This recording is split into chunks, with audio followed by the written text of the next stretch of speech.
Winning cures everything. Now for your hosts, Gary and Chris.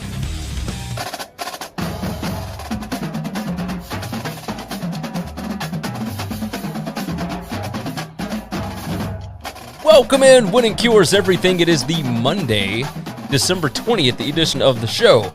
I'm your host, Gary Seegers. You can follow me on Twitter at GaryWCE. Hopefully everybody is having a good Monday morning. I am, of course, riding solo today as we get closer to Christmas. These things are bound to happen. So, got a few things that we wanted to discuss. Obviously, it will not be a long show, but we do have bowl games to discuss going forward. If you've not already, make sure and check out the BetUS College Football Show. I host that along with my buddies Parker Fleming and Kyle Hunter, and we have gone over all of the games through Tuesday. But I will go over them here as well, just to kind of give a discussion, right, of exactly what is happening with the bowl games, what the gifts are, and just overall view of the games as well. Along with that, Auburn hired a new offensive coordinator. Bo Nix is transferring. We know where now. There's a lot to discuss. So let's go ahead and dive into it. Before we begin, go ahead and remind you, the show is brought to you by BetUS. It is where the game begins. It is America's premier online sportsbook. You can go find them over at BetUS.com. There is a link in the description.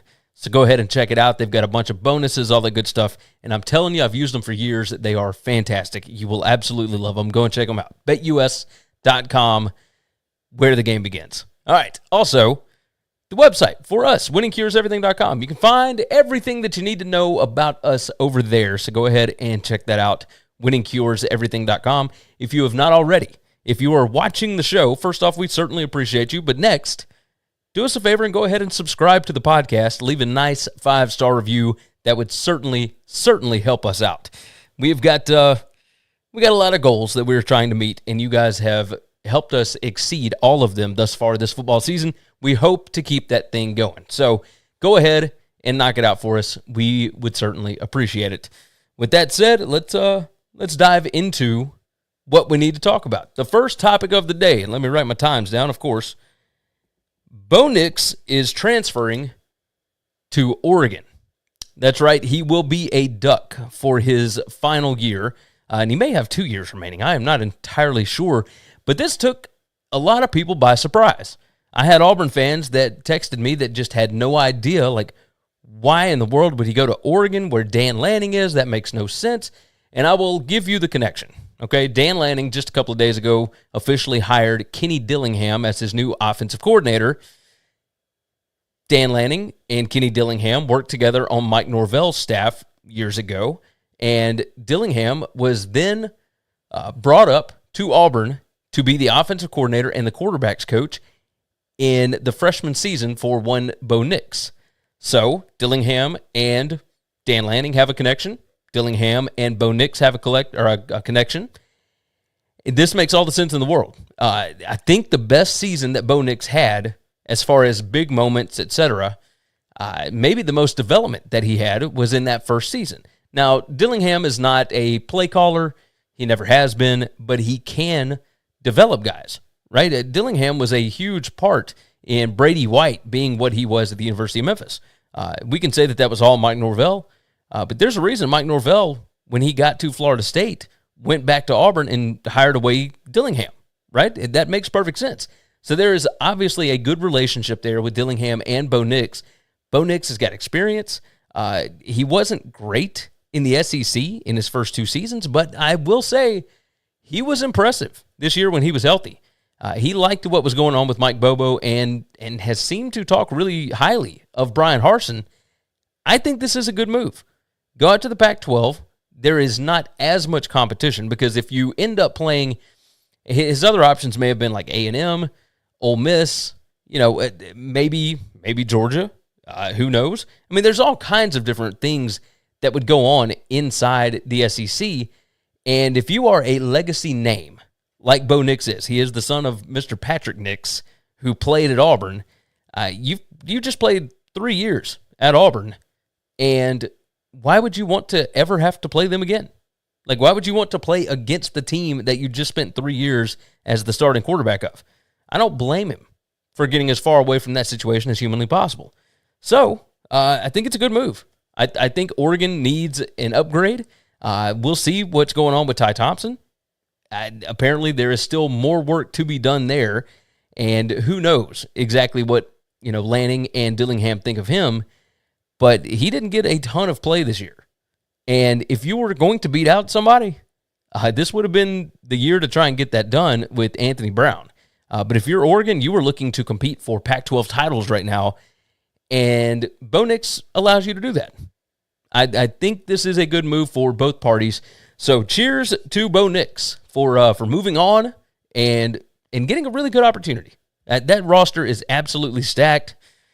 I think he's going to have some playmakers around him. This seems like a good move for all involved. So with that said, the next topic, Auburn has hired their new offensive coordinator, and he comes from the Seattle Seahawks. It is the quarterback's coach, Austin Davis.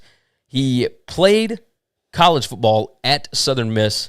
He was an undrafted quarterback in 2012, but he became a journeyman, played for the Rams in 2012, the Dolphins in 2013, the Rams again in 2013 and 14, back to the Browns in 2015, Broncos in 2016, Seahawks in 17, Titans in 18, and then he became an assistant quarterback coach in 2019 with the Seahawks, and then was the quarterback's coach in 2020 and 2021 with the Seahawks. So he was the quarterback's coach for Russell Wilson. Now, Wilson already knows how to play the quarterback position, right? Like we don't have to worry about that part. But he has been a part of a Pete Carroll and Brian Schottenheimer and Russell Wilson offense. He was a part of that. There were ups and downs, obviously, but we have no idea how this hire is going to turn out. No clue. You would hope that somebody that you would bring in would not only be able to develop somebody, but also be able to recruit. And Harsin, while he did have a big end of the recruiting cycle here, let me pull up the rankings here as we look. I've got the overall pulled up. Auburn ended up ranked number 13. They had 19 commits, and 10 of them were 4-stars.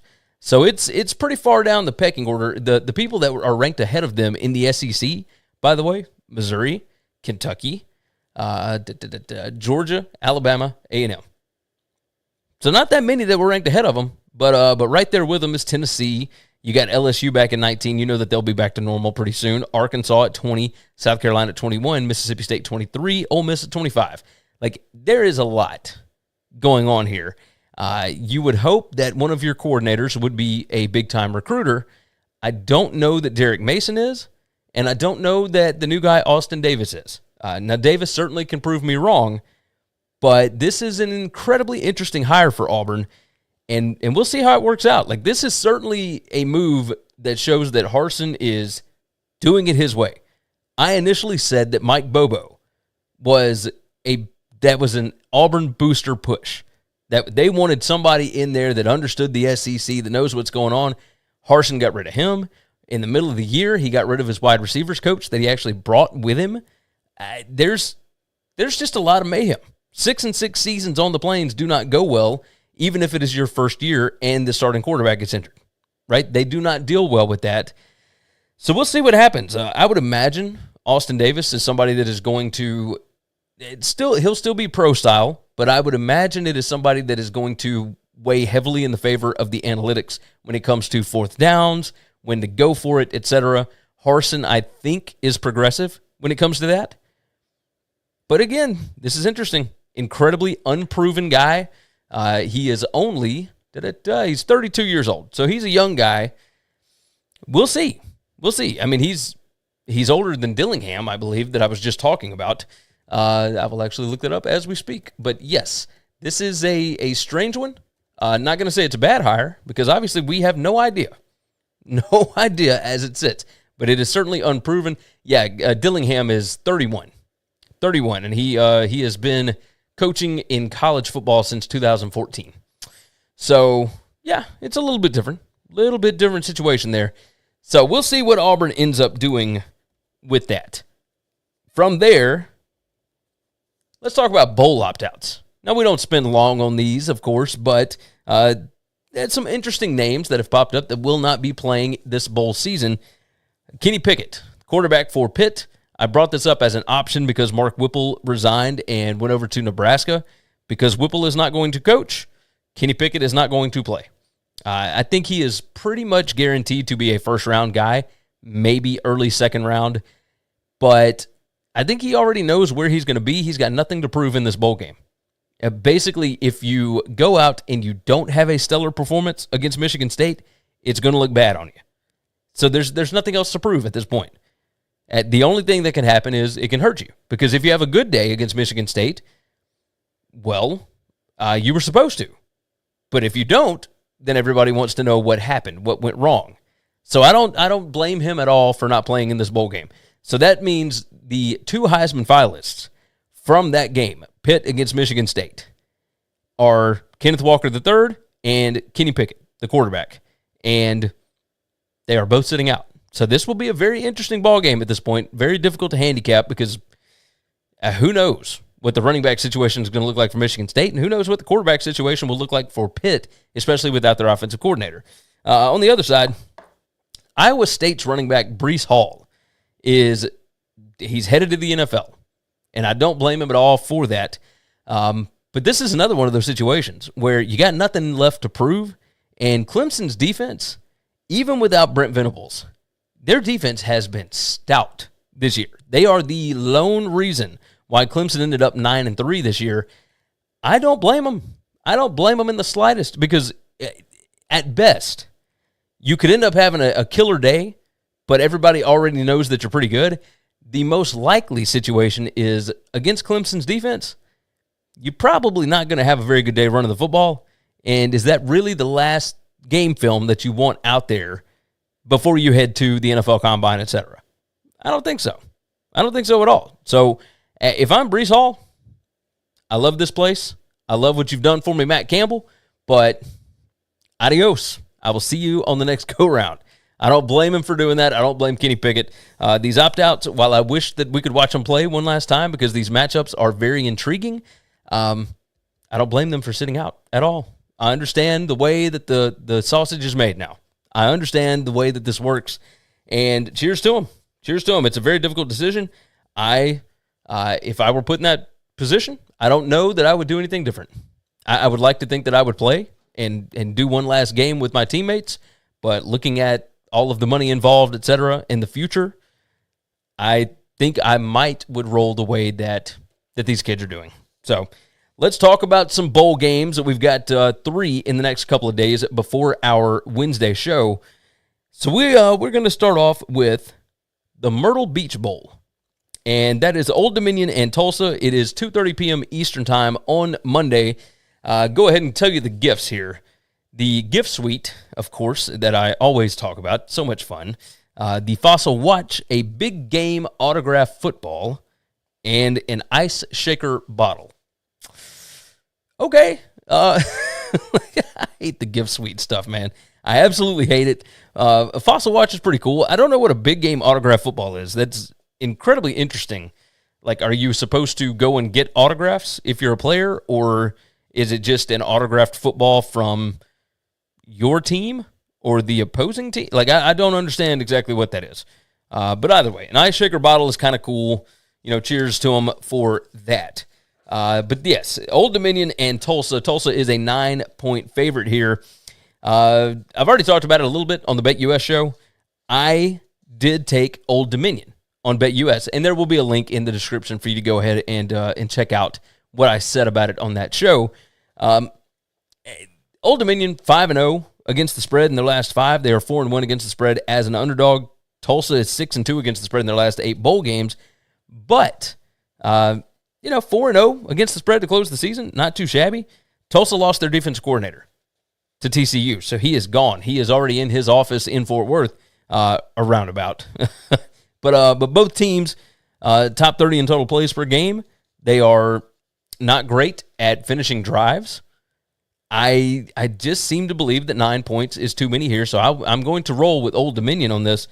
It's two teams that are not very disciplined when it comes to penalties, when it comes to turnovers, etc. I'm not sure. I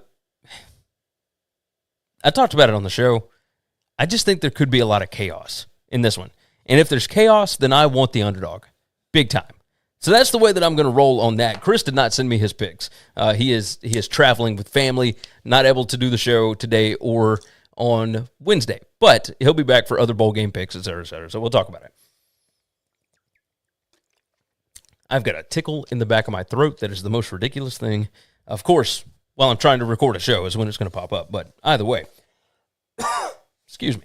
All right, let's talk about the Idaho Potato Bowl.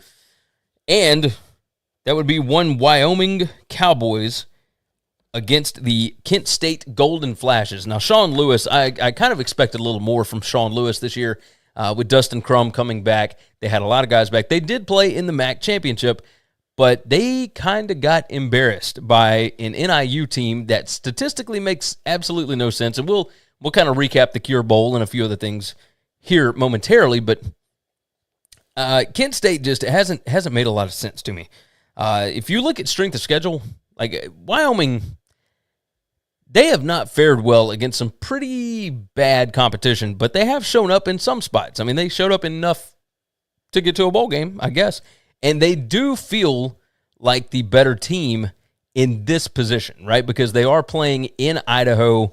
They are comfortable there. Let me go through the gifts on this. Gift suite. And now this is at Albertson Stadium in Boise, Idaho. I hate the gift suite thing.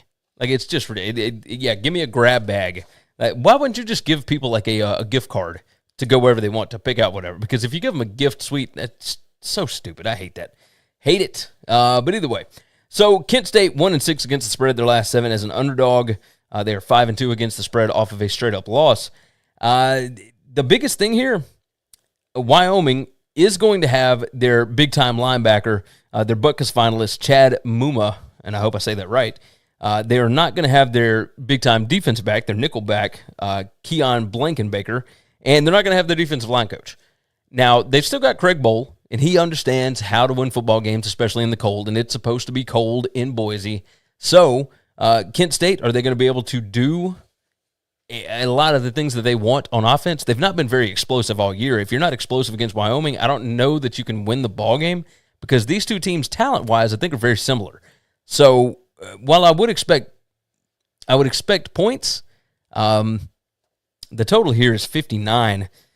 I would stay away from the total, but I'm going to take Wyoming. I think that they are a team that can run the football if they want to, and they can certainly run it all over Kent State. I think they can take the same blueprint that Northern Illinois did against them in the MAC championship game, where they basically just ran and ran clock, etc. That's what I would expect them to do in this one. So I'm going to roll with Wyoming in this one. Wyoming minus the 3. Again, go and check out the BetUS show. I talk in depth about it. The guys that I work with, Parker and Kyle, they do as well. So go ahead and check that out.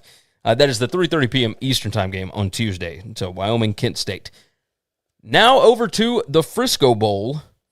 And on this one, San Diego State and UTSA. There's been a massive line shift here. Just massive line shift. Opened, or not opened, when we talked about it earlier last week on the BetUS show, Sincere McCormick, the running back for UTSA, had not opted out of the game yet. And before he opted out, UTSA was a 2.5-point favorite. And now that he has opted out, when I looked at the line just before recording, UTSA is now a 2.5-point dog. Is one running back really worth 5 points in a bowl game like this? I think this is a bit of an overreaction. I don't know that I necessarily liked UTSA beforehand, but I don't know that there's a massive drop-off between Sincere McCormick and the next guy up. Like, Frank Harris is still playing. Call me crazy, but I think that UTSA can give a fight here. So I'm going to roll with UTSA at plus 2.5.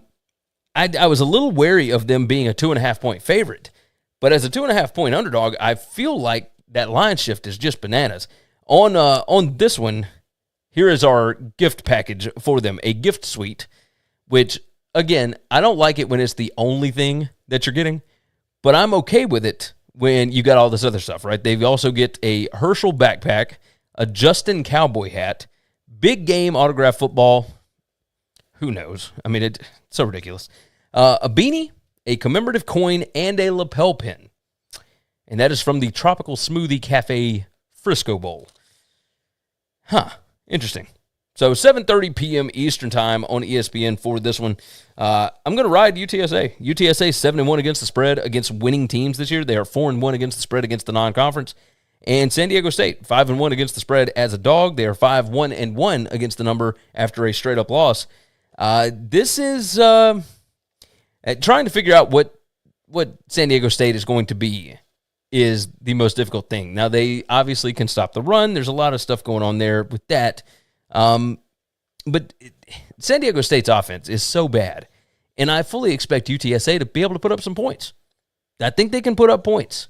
And if they can, and SDSU cannot, that's the way I'm looking at this. So I'm going to ride UTSA plus the 2.5 for our pick'em here, and then we'll just go from there.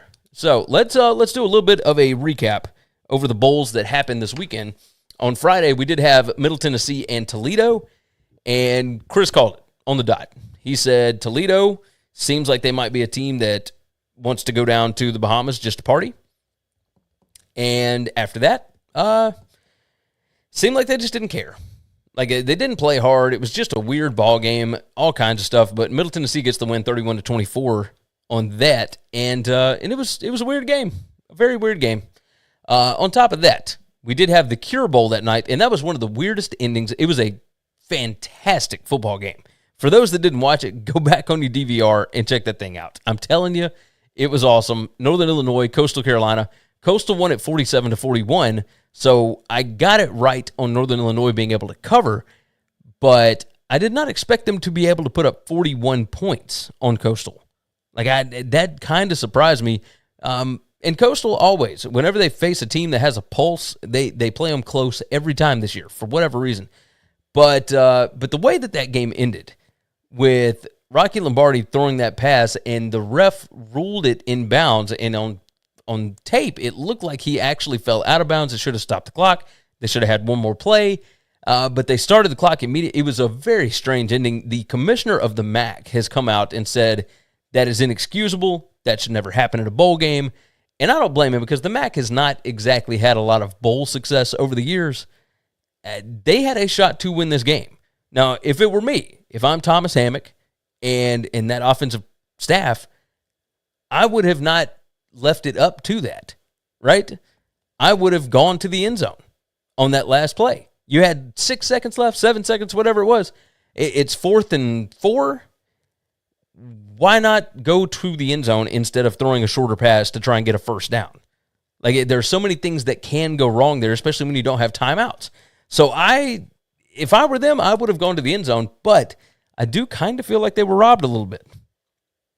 Just my take on it. So you know that I have not exactly been riding with NIU all year, but I would have liked to have seen some kind of an explanation at the end of that game because the way that it ended was just absurd. Absolutely absurd. First game on Saturday, Western Kentucky absolutely beat the brakes off of App State. App State's pass defense, I got no answer there. That was unbelievable. I don't know what happened. Like, they did not play the same way that they had been playing all season. The only two teams that they had lost to, they lost to Louisiana twice and they lost to Miami once. Parker said it on the BetUS show. I don't understand what happened. How it even got to this point. But regardless, Western Kentucky beat them 59-38. I mean, it just smoked them. On top of that, immediately after, we had Fresno State beat UTEP 31-24, and that was a weird one. I mean, easiest way to say that, it was weird. Fresno kicked a lot of field goals, didn't finish in the red zone, didn't finish scoring opportunities at all. It was just strange, just really strange. But they get the win. So cheers to UTEP for putting up a fight. Jake Haener, 26 out of 41, 286 yards, 1 touchdown. Yeah, we'll see. Mims, the running back for Fresno that has been playing in place of Ronnie Rivers, basically, 29 carries, 165 yards, 2 touchdowns. Fresno put up the numbers. They just did not get the final result that a lot of people thought, which was a cover of the 11.5 points. But regardless, Liberty beat up on Eastern Michigan 56-20. And Malik Willis went out and did what he was supposed to. 13 out of 24 passing, which is not a great percentage, but regardless, you get a big-time win. 231 yards passing and 3 touchdowns. He did look good running the football as well. And then after that, you had UAB beating up on BYU. I say beating up, 31-28, but they were able to put up some numbers on the Cougars. Baylor Romney played quarterback quite a bit for BYU. And after that, we did have a couple of interesting games. Utah State got a win over Oregon State, 24-13. And the Jimmy Kimmel Bowl was very weird. I understand what they were trying to do with it. And this has nothing to do with the matchup, right? This has nothing to do with Utah State and what they were able to accomplish this year. By the way, 11 wins for Blake Anderson. Absolutely awesome. Cheers to them. Cheers to the Aggies. First year there, the backup quarterback was awesome. Like, I was a little bit in shock, but they are going to be pretty good for years to come. Blake Anderson, I think, in the Mountain West has found a pretty nice, comfortable home.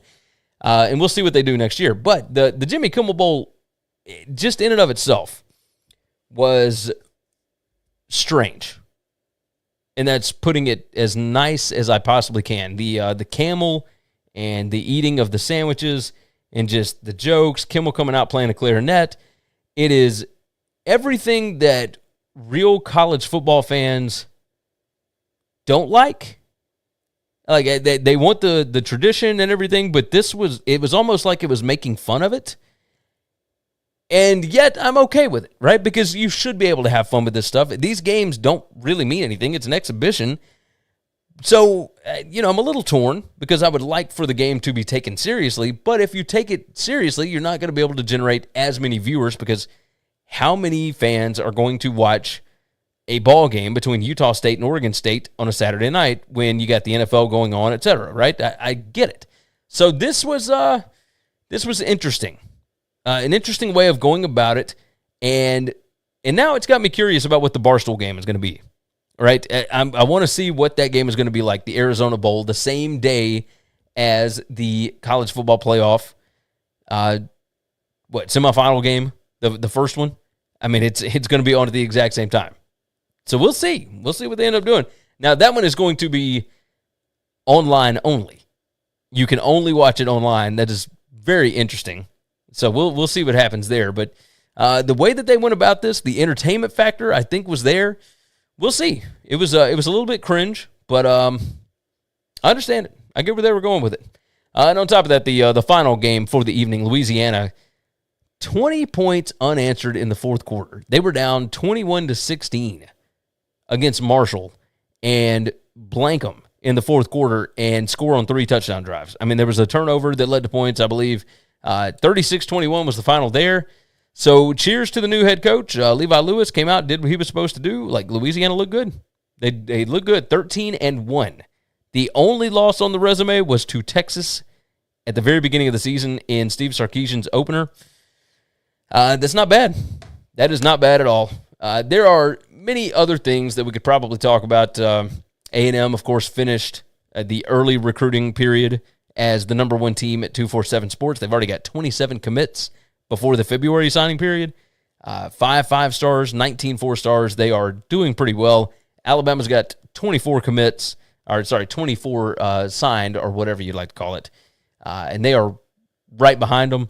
But Alabama also brought in the LSU cornerback, Eli Ricks, which counts as like another 5-star, et cetera. There's all kinds of stuff. Georgia coming in at 3, Ohio State 4. And then, of course, I read them off the other day, but nothing really has changed in that regard. Oklahoma coming in at number 10 is just incredible for Brent Venables, what he was able to do that quickly. So cheers to them for knocking that stuff out. I think this is going to be it for today's show. I certainly appreciate all of you for being here. Quick show, again, when there's not anybody to sit and debate with, it does make these things go much, much quicker. And honestly, with bowl games and everything going on, and the coaching carousel kind of winding down at least a little bit for right now, it makes sense. I mean, we are heading into the week of Christmas, and there's not as much to discuss right now. So I will be riding the show solo again on Wednesday, the Wednesday morning show. I'll be doing that one myself. So hopefully you will all tune back in for that one as well. As I've mentioned multiple times, go and check out the BetUS College Football Show. I do it on Wednesdays and Thursdays with Parker and Kyle. So go ahead and make sure that you are subscribed. There is a link in the description to that. And also make sure that you get signed up over at BetUS. That is where the game begins. Incredible online sportsbook, BetUS.com. There's a link in the description there. A ton of fantastic holiday bonuses, all kinds of stuff going on. So go ahead and check that out if you would so kindly. And finally, winningcureseverything.com. That is the website. That is your one-stop shop. It tells you everything you need to know about us. If you have not already subscribed to the YouTube channel, make sure and do that. We are hitting new big-time numbers all the time, and it is because of you guys. We certainly appreciate that. The podcast as well, if you would, please go ahead and subscribe to the podcast. Leave a nice 5-star review on the YouTube page. Jump into the comments. Leave some comments. Jump into the chat, all that good stuff. We want to hear from you. We want to know what you like about the show. Any topics that we have brought up that you do not agree with, we would like to hear from you. So go ahead and do that as well. For now, though, you guys have been fantastic, and I certainly appreciate you being here. So right now, take care of yourself, take care of each other, and hopefully all of your bowl game tickets hit this week. Thanks for checking out Winning Cures Everything. If you want to keep up with us, hit subscribe on YouTube or your favorite podcast app. Visit the website at winningcureseverything.com, or you can like us on Facebook or follow us at Winning Cures, at Gary WCE, or at Chris B. Giannini on Twitter. Share out the show, leave a nice review, and make